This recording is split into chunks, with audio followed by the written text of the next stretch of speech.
기도하겠습니다. 하나님, 이 시간 어느 처소에 있든지 주의 성령님께서 우리 마음을 붙들어 주시고 한 마음으로 주를 바라볼 수 있는 시간이 될 수 있도록 주님 함께 역사해 주시옵소서. 감사하며 예수님의 이름으로 기도드립니다. 아멘.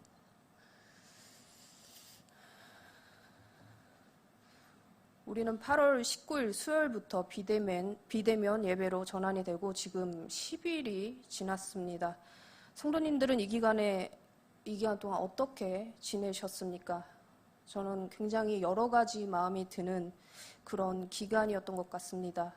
왜냐하면 그 상황이 매우 좀 어이없기도 하고 화가 나기도 하고 좀 슬프기도 하고 대체 무슨 감정인지 모를 그런 마음들이 계속 제 마음속에 들었는데 겨우 이제 마음을 진정시키고 나면 여기저기서 들려오는 그런 소리들 때문에 또다시 제 마음이 계속 요동을 하는 것입니다. 그런 감정들과 싸우는 것이 굉장히 힘들었습니다. 그 힘들었던 감정은 딱 두 가지로 정리가 되었는데 하나는 굉장히 비판적인 제 감정 하나와 또 하나는 하나님 앞에 나 자신을 바라보아야 한다. 너나 잘해라. 이런 이중적인 마음이 계속 충돌이 되는 것이었습니다. 그래서 너무 혼란스러운 그런 마음에 제가 책상 앞에 불도 켜지 않고 앉은 채로 하나님께 물어보려고 제가 앉았습니다. 왜 이런 일이 생긴 겁니까? 저는 왜 이런 마음이 드는 것입니까? 라고 물으려고 했는데 갑자기 그런 마음이 드는 것이었습니다. 제가 하나님 앞에서 보시기에 아닌 것들, 그 아닌 행동들, 아닌 마음들이 무엇입니까? 라고 질문을 바꾸게 되었어요. 제가 하나님 앞에 돌이켜야 할 것들이 무엇입니까? 알려주십시오.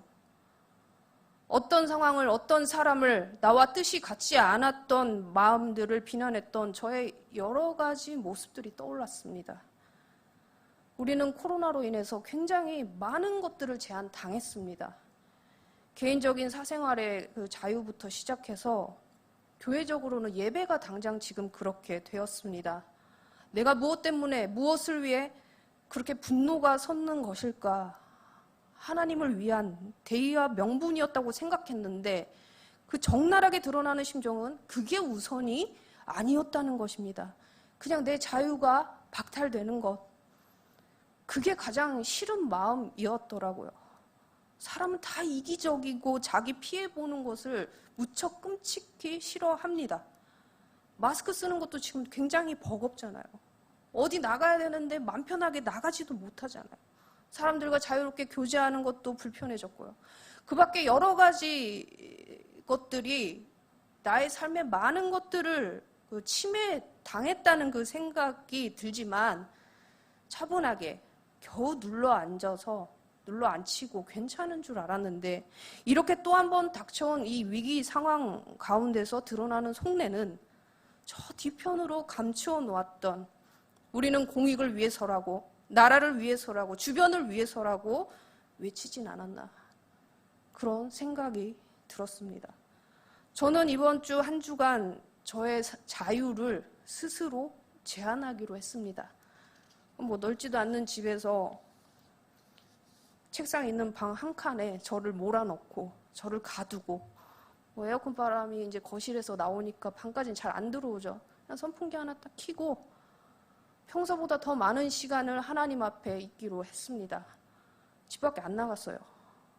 요즘 온라인 예배라 여기저기서 이제 말씀들이 쏟아져 나오기 시작하는데 그 중에서 이제 설교 말씀을 틀어놓고 말씀을 듣고 기도를 하고 성경도 읽고 필사도 하고 필사는 학교 숙제라서 이렇게 하는데 필사도 하고 내가 다른 사람들을 다른 상황들을 비판하지 않기 위해서 온전히 하나님 앞에 있어야 되겠다.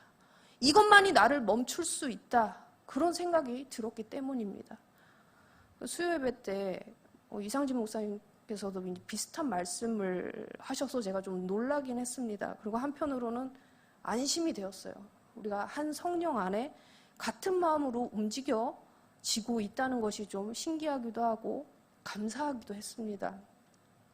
우리는 지금 한 성령 안에 한 마음으로 움직여줘야 합니다.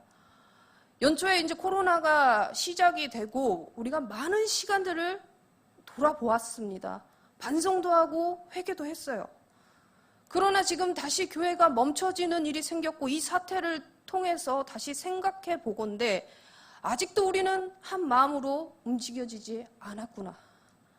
한국교회가 아직도 하나님의 사인을 정확히 인지하지 못했구나. 다시 뒤흔드시는 작업을 하시겠구나 라는 생각이 듭니다. 제가 말하는 한 마음은 신념과 이념 뭐 이런 걸 말하는 게 아닙니다. 교회의 본질이 무엇입니까? 이거 지금 놓쳤기 때문에 표류하고 있는 것입니다. 우리 교회가 말하는 본질적 사명이 무엇입니까? 그 사명을 감당하기도 이전에 교회는 서로 비난 일색이 되었고 같은 교회 안에서의 형제도 품지 못했을 뿐더러 교회가 교회를 겨냥하고 뭐 네 편이니 내 편이니 싸움만 지금 하고 있습니다. 계속해서 형제 앞에 걸려 넘어지는 것들을 알면서도 그 앞에 지금 두고 넘어지게 하는 것입니다. 13절 말씀에 그런즉 우리가 다시는 서로 비판하지 말고 도리어 부딪힐 것이나 거칠 것을 형제 앞에 두지 아니하도록 주의하라. 서로 비판하지 말고 부딪히고 거칠 것을 형제 앞에 두지 말라. 지금 이렇게 말씀하셨어요. 로마서의 그 오늘 본문은 바울이 로마 교회 안에 있는 그런 문제를 구체적으로 지금 취급하고 있는데 믿음이 연약한 자와 강한 자 사이에 있었던 불화에 관해서 지금 이야기를 하고 권면을 하는 부분입니다. 교회는 반드시 채소만 먹을 수 있는 그 연약한 자와 단단한 음식을 먹을 수 있는 강한 자, 이 딱 두 부류가 존재합니다. 개교회도 그렇고요. 한국교회도 그렇고 전 세계 어느 교회도 통틀어서 지금 다 그렇습니다. 그런데 문제는 한쪽에서만 하는 일방적인 문제가 아니라는 거예요. 로마서 14장 3절에 보면 오늘 읽진 않았지만 14장 3절에 보시면 먹는 사람은 먹지 않는 사람을 업신여기지 말고 먹지 않는 자는 먹는 자를 비판하지 말라 하십니다. 강한 자가 약한 자를 일방적으로 했다고 우리가 생각을 하지만 그렇지 않고 믿음이 약한 자는 약한 자대로 강한 자를 비판을 하는 것입니다. 서로를 향해 지금 계속 그러고 있었다는 거예요. 사도 바울은 그렇게 하지 말라고 권면합니다. 그 이유는 하나님께서 그를 받으셨다. 그렇게 말씀하십니다. 하나님은 믿음이 약하면 약한 대로 강하면 강한 대로 다 수용하시고 받으셨다는 말인데 생각해보면 우리가 지금 믿음이 강한 자에 속하든 약한 자에 속하든지 간에 하나님이 받으셨다는 사람을 업신여기거나 비판한다는 것이 굉장히 주제넘은 행동이라는 것이죠. 물론 우리가 어떤 상황이나 사리 분별을 하기 위해서는 판단하는 거 중요합니다. 그것까지 하지 말라는 건 아니에요. 우리가 판단을 하고 분별을 해야 하나님이 원하시는 뜻 가운데 나아갈 수 있죠. 바보처럼 그냥 아무 생각도 하지 말고 알고 앉아 있으라는 뜻은 전혀 아닙니다. 그런데 어떤 상황을 판단하는 것을 넘어서 내 안에 분노가 나고 정죄감이 들면서 비난하는 것까지 나아가는 상황을 말하는 거예요. 솔직히 내 스스로는 잘 알지 않습니까?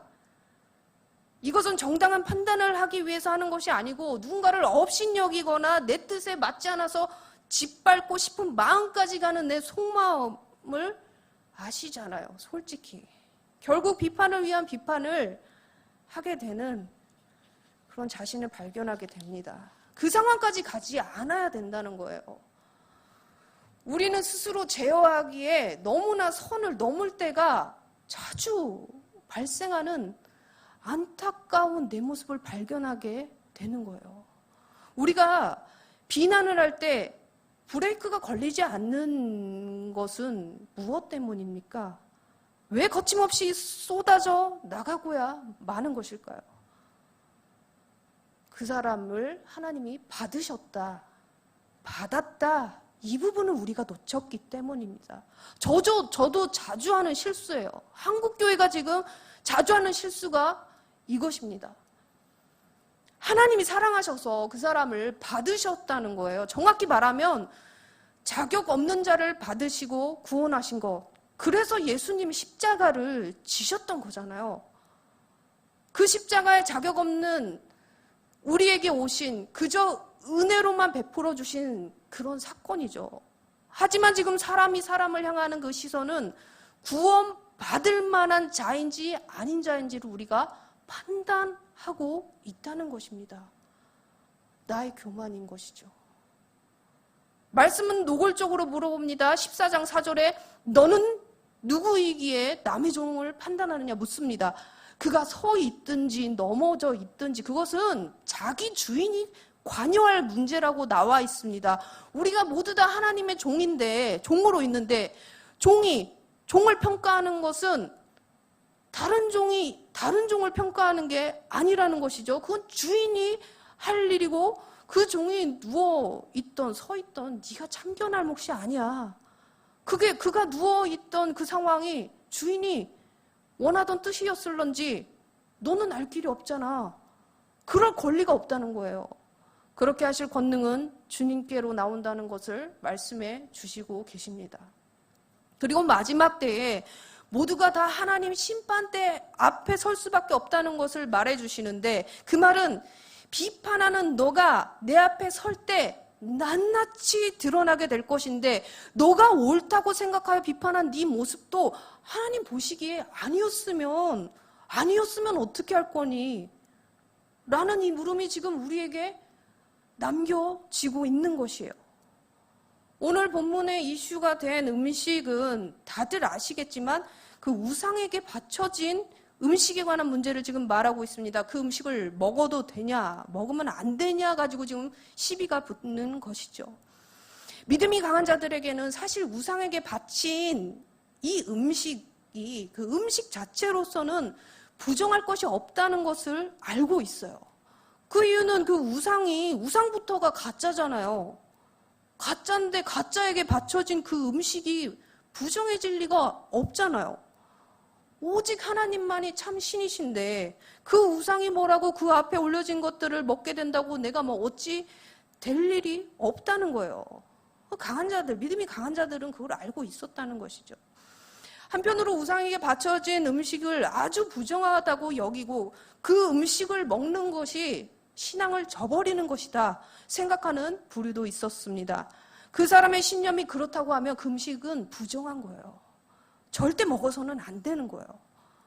그래서 이 우상에게 바쳐진 음식을 먹느냐 먹지 말아야 하냐 이 논쟁 가운데 먹을 수 있는 믿음이 강한 자들은 그게 뭐라고 먹지도 못하고 벌벌거리고 있어.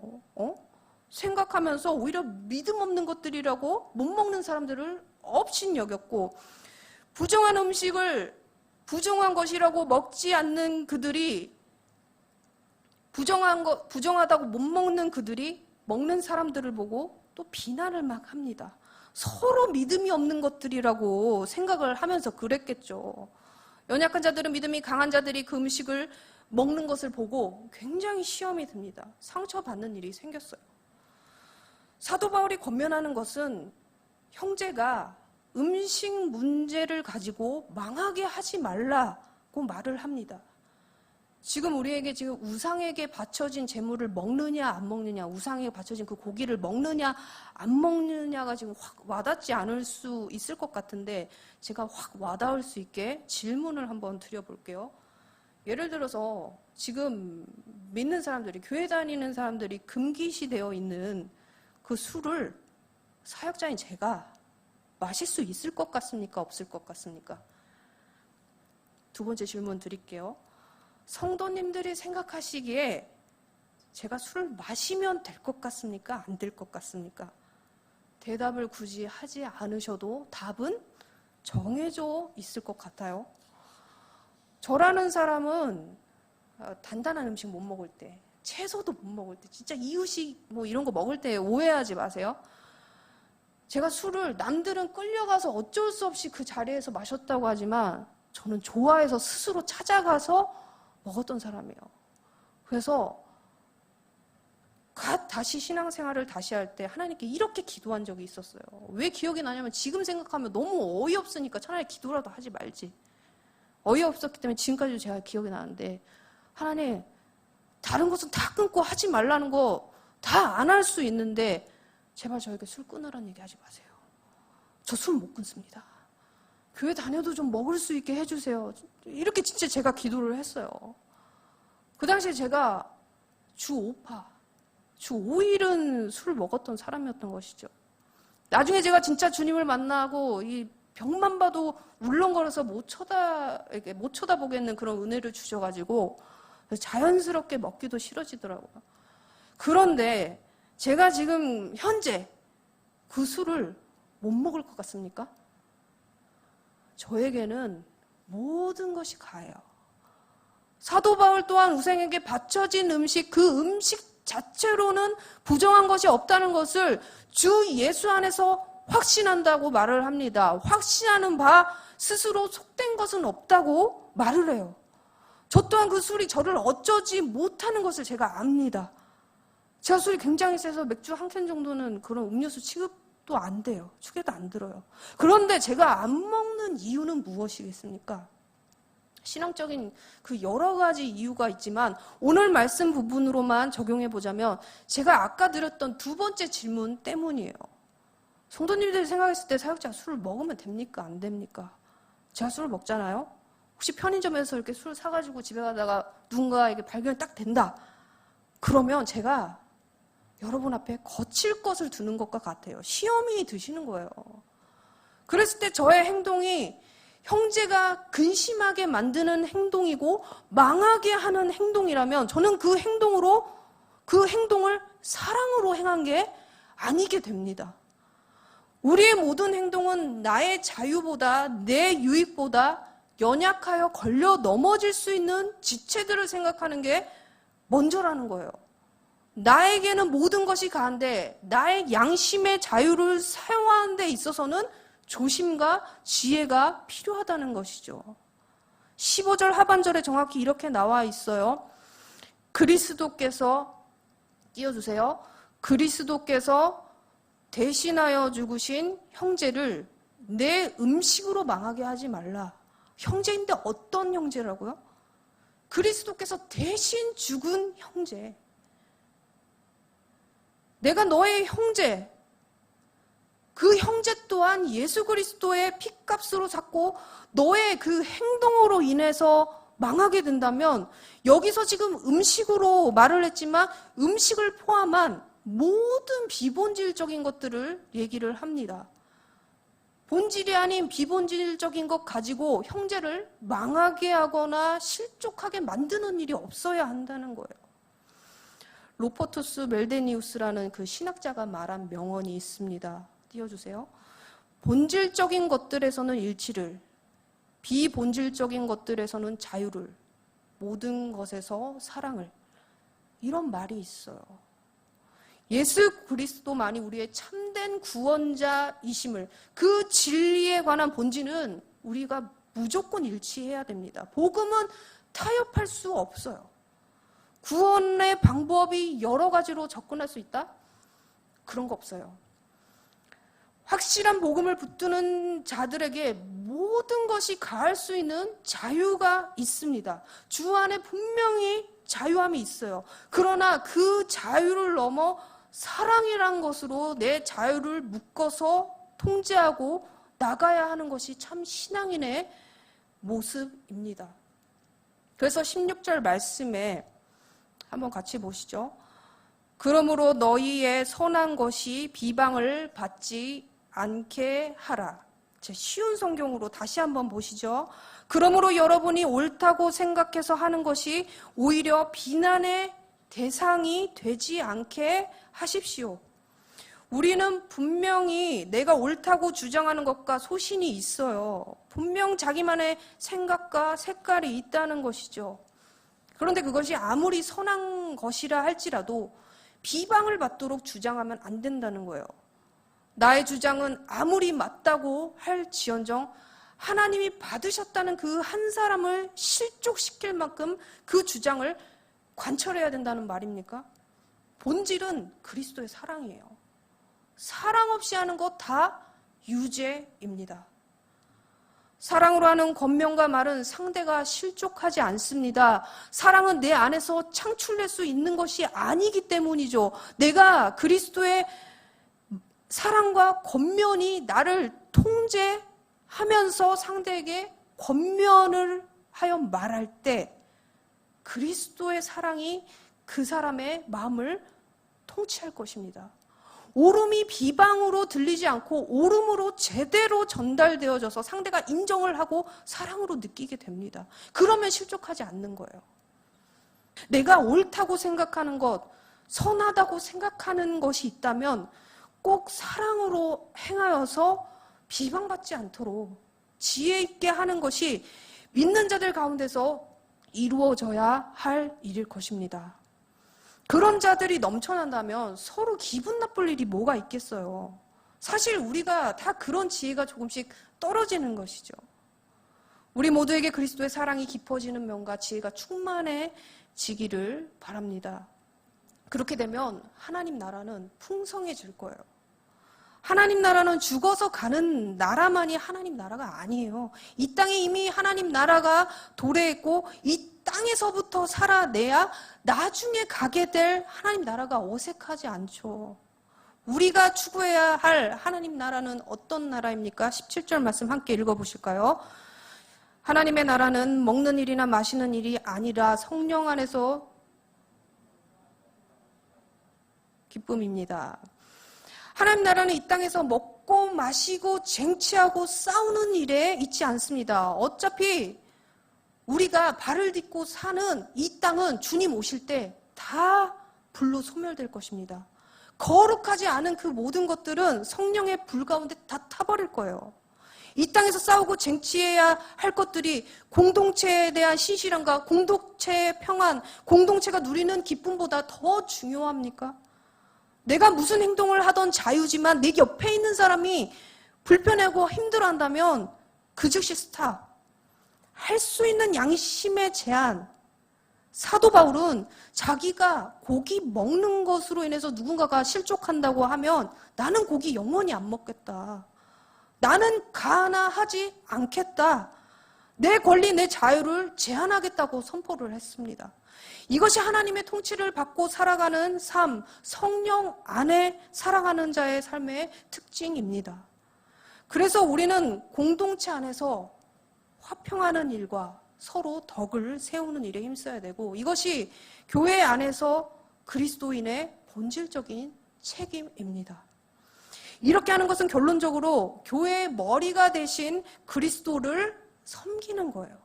작은 자에게 하는 행동 그 하나가 나에게 하는 것이다라고 말씀하셨던 것처럼 우리는 지체를 비판하거나 파괴하거나 실족하는 일로 몰아세우고 혐오하는 것은 우리 안에서 일어나서는 안 되는 일이에요. 우리는 한국교회는 이것과 지금 싸워야 할 때입니다.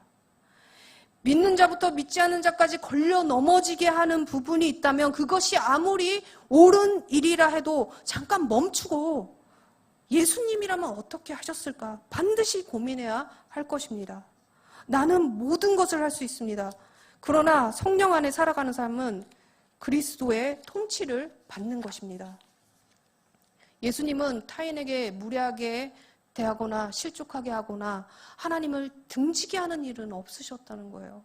사랑과 관용, 배려 가운데 이 땅에 그런 공생애를 사셨고 그 사랑의 결론인 십자가에서 자신의 자유를 제한하셨습니다.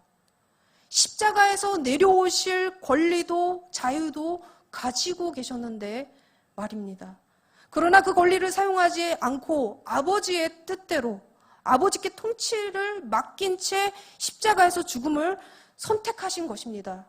그 죽음은 나와 내 형제를 위한 죽음이셨습니다. 그 죽음을 헛되게 하는 것은 우리가 나의 형제를 넘어지게 할 때 그렇게 되는 것이에요. 우리가 세운 전통, 우리가 세운 신념, 그 모든 것 다 좋습니다. 그런데 많은 사람을 실족하게 하면 그것은 계명을 어긴 겁니다. 계명은 아주 분명하게 하나님을 사랑하고 이웃을 사랑하라 말하고 있습니다. 사랑은 무례히 행하지 않습니다. 남에게 상처 주지 않습니다. 실족하게 하지 않습니다. 혹시 지금 이 순간에도 나 아닌 누군가를 생각하고 계십니까? 말씀은 나에게 적용하는 것입니다. 내가 누군가에게 그런 적은 없었는지, 혹시 나도 모르는 사이에 누군가가 실족하지 않았을지, 나의 어리석음을 인정하고 나로 인해 상처받았을 누군가의 마음 또한 위로해 주시기를, 회복시켜 주시기를 바라야 합니다. 성령 안에서 우리는 하나이기 때문에 나의 진심은 성령님이 반드시 아실 것입니다. 그래서 반드시 그렇게 타인을 찾아가셔서 성령님이 행하실 것입니다. 우리는 그것을 믿어야 해요. 마태복음 5장 16절에 이렇게 말씀하십니다. 너희 빛이 사람 앞에 비치게 하여 그들로 너희 착한 행실을 보고 하늘에 계신 너희 아버지께 영광을 돌리게 하라. 나를 보고 하나님 아버지를 보게 하라는 것입니다. 우리를 통로 삼아 하나님 아버지의 살아계심을 느끼게 하고 뭇사람들이 하나님 아버지께 영광을 돌리게 하라는 것입니다. 우리는 이것을 잊으면 안 됩니다. 나는 모든 것이 가합니다. 그러나 형제가 걸려서 넘어져 실족하게 하는 것은 아버지의 영광을 가리는 것입니다. 어쩌면 우리가 먼저 찾아야 할 아버지의 마음을 잃어버린 것은 아닐까요? 하나님 아버지가 마음 두고 계신 곳이 어디인지, 아버지의 사랑을 내가 온전히 지금 받아 누리는 상태인지에 대해서 우리는 지금 고민할 필요가 있습니다. 아버지, 당신의 마음이 있는 곳이 어디입니까? 우리가 지금 그 마음을 놓쳤습니다. 회개하는 마음으로 다 같이 아버지, 당신의 마음이 있는 곳에 찬양을 하시고 함께 기도하시겠습니다.